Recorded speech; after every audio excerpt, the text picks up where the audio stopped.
और अब तक लिए आपने देखा होगा कि बीपीएससी के द्वारा 2.5 लाख शिक्षकों की, फिर प्रधानाध्यापकों की, प्रधान शिक्षकों की जो नियुक्ति है वो भी एक ऐतिहासिक कदम है। किसी भी राज्य में इतने बड़े पैमाने पर नियुक्तियां नहीं हुई। सिर्फ हम शिक्षा विभाग की बात कर रहे हैं और आने वाले समय में हज़ारों की नियुक्तियां होंगी और कुल मिलाकर सारी ये सरकारी नियुक्तियां अब तक ये 9.5 लाख से ज़्यादा हो चुकी हैं। अनुकंपा आधारित नियुक्तियां हैं वो बहुत मायने रखती हो। परिवार चाहता है कि उसे कोई ना कोई आय का स्रोत हो, इसलिए सबसे पहले हम लोग इसी मंथ में कोशिश करेंगे कि अनुकंपा आधारित 6,421 नियुक्तियां हो जाएं। मान के चलेंगे कि हमारे 76,000 से करीब 78,000 स्कूल हैं, तो वास्तविक गणना में थोड़ा वक्त लगता है और उसको करके ही हम लोग अधिसूचना TRE-4 का भेजेंगे।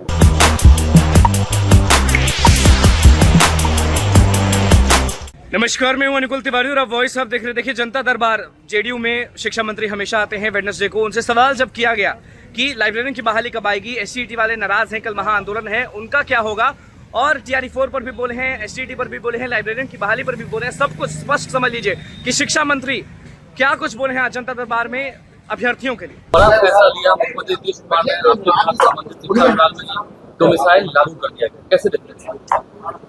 सबसे पहले हम माननीय मुख्यमंत्री जी को धन्यवाद देते हैं अपनी ओर से, विभाग की ओर से और बिहार की जनता की ओर से कि उन्होंने बहुत ही अहम फैसला लिया है। और अब जो चौथे चरण का की नियुक्ति होगी बीपीएससी के द्वारा, उसमें बिहार के जो अभ्यर्थी रहेंगे करीब करीब उनको 86-87% एक तरह से मान के चलिए को बिहार के ही लोग रहेंगे और बाकी जो शेष है 13-14% उसमें भी बिहार के लोग, बाहर के कुछ लोग भागीदार होंगे। तो निश्चित रूप से बिहार के जो नियुक्तियों के लिए इच्छुक हैं उनका प्रतिशत 90% से ऊपर हो जाएगा। 90 से 95% बिहार के लोग इस चौथे चरण की परीक्षा में आ पाएंगे। बहुत ही अहम कदम है। कई दिनों से मांगे हो रही थी वैसे सभी अभ्यर्थियों के द्वारा और माननीय मुख्यमंत्री जी ने उसे पूरा किया है। और साथ ही साथ आपको बताना चाहेंगे कि शिक्षा विभाग के पहल पर और माननीय मुख्यमंत्री ने कल कैबिनेट में मंजूरी दी, जो हमारे रसोइया बहनें हैं जिनकी संख्या करीब 2,18,000 है, उनका भी मानदेय अब 1,650 से बढ़ा करके 3,300 रुपये कर दिए गए हैं प्रति माह। और रात्रि प्रहरी जिनका मानदेय था करीब 5,000 रुपये, उसको भी बढ़ा करके 10,000 रुपये कर दिए गए हैं।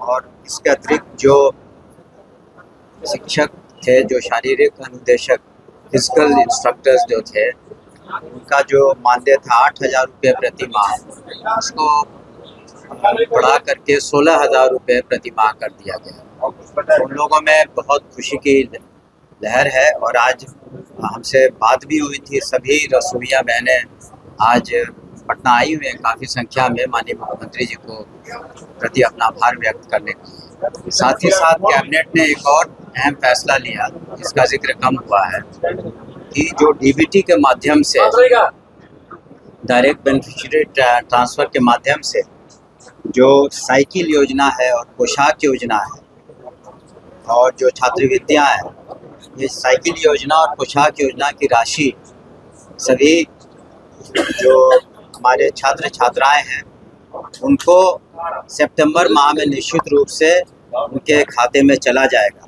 तो बड़ी संख्या में, लाखों की संख्या में इससे हमारे छात्र और छात्राएं लाभान्वित होंगे। ये भी निर्णय कल ले लिया गया कैबिनेट में। मंत्री जी, कल बहुत बड़ा आंदोलन है। एसटीईटी अभ्यर्थी जो है वो चाहते हैं कि TRE-4 से पहले एसटीईटी, लेकिन ट्वीट पे लिखा है TRE-5 से एसटीईटी। जी हाँ, तो कुछ देखिए, जब कोई फैसले लिए जाते हैं तो पूरे हित में, सभी के हित में लिए जाते हैं। उन फैसलों से कुछ लोग हो सकता है कि उससे वो सहमत न हो, लेकिन जो जनहित में व्यापक जनहित में फैसले वही लिए जाते हैं विभाग के द्वारा, सरकार के द्वारा। और अब तक लिए आपने देखा होगा कि बीपीएससी के द्वारा 2.5 लाख शिक्षकों की, फिर प्रधानाध्यापकों की, प्रधान शिक्षकों की जो नियुक्ति है वो भी एक ऐतिहासिक कदम है। किसी भी राज्य में इतने बड़े पैमाने पर नियुक्तियां नहीं हुई। सिर्फ हम शिक्षा विभाग की बात कर रहे हैं और आने वाले समय में हजारों की नियुक्तियां होंगी। और कुल मिलाकर सारी ये सरकारी नियुक्तियां अब तक ये 9.5 लाख से ज़्यादा हो चुकी हैं। तो व्यापक जो निर्णय लिए गए हैं जनहित में, उससे जनता खुश है। 2024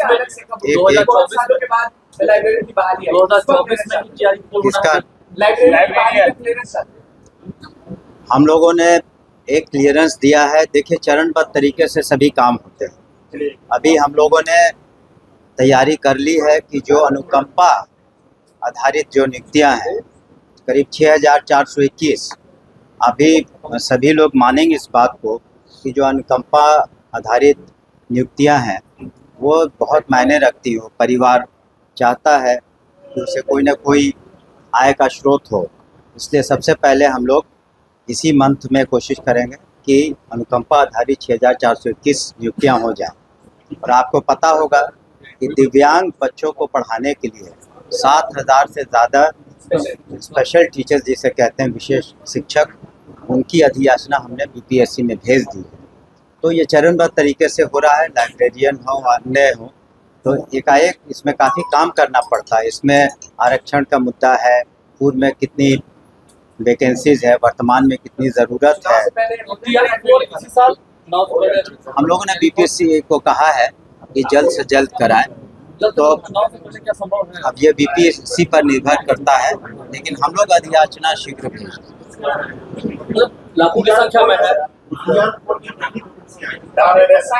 अभी हम लोग TR4 की मेरी बात सुने, जो हम लोग वैकेंसी भेजेंगे अभी उसकी गणना हम लोग ने करीब करीब पूरी कर ली है कि फिजिक्स में क्या कमी है, केमिस्ट्री में क्या कमी है, अन्य विषयों में क्या कमी है, संस्कृत में क्या कमी है। उसी के आधार पर हम लोग अपनी अधियाचना जो हज़ारों में होगा तो उसको हम लोग भेजेंगे। तो ये गणना करना बहुत ज़रूरी है। और आप मान के चलेंगे कि हमारे 76,000 से ज़्यादा, करीब 78,000 स्कूल हैं। तो वास्तविक गणना में थोड़ा वक्त लगता है और उसको करके ही हम लोग अधियाचना TR4 का भेजेंगे। वो गणना पर निर्भर करता है, बट हज़ारों में तो निश्चित रूप से होगा। थैंक यू, धन्यवाद। तो आपने सुना कि शिक्षा मंत्री का साफ कुछ कहना है। एसटीटी को लेकर अपडेट दिए हैं, TR4 को लेकर अपडेट दिए हैं, लाइब्रेरियन की बहाली से पहले अनुकंपा की बहाली आएगी ये भी कहे हैं। लेकिन हम एक्सक्लूसिव वीडियो भी उनसे जरूर करेंगे, क्योंकि जहां पे अभ्यर्थी रहते हैं वहां पर आपका भाई अनुकूल तिवारी जरूर रहता है। कल के आंदोलन में के बारे में भी हमने शिक्षा मंत्री को बताया, उस पर भी क्या कुछ कहे वो आपने सुन लिया। तो बस हमारे चैनल को सब्सक्राइब करें, बहुत बहुत धन्यवाद।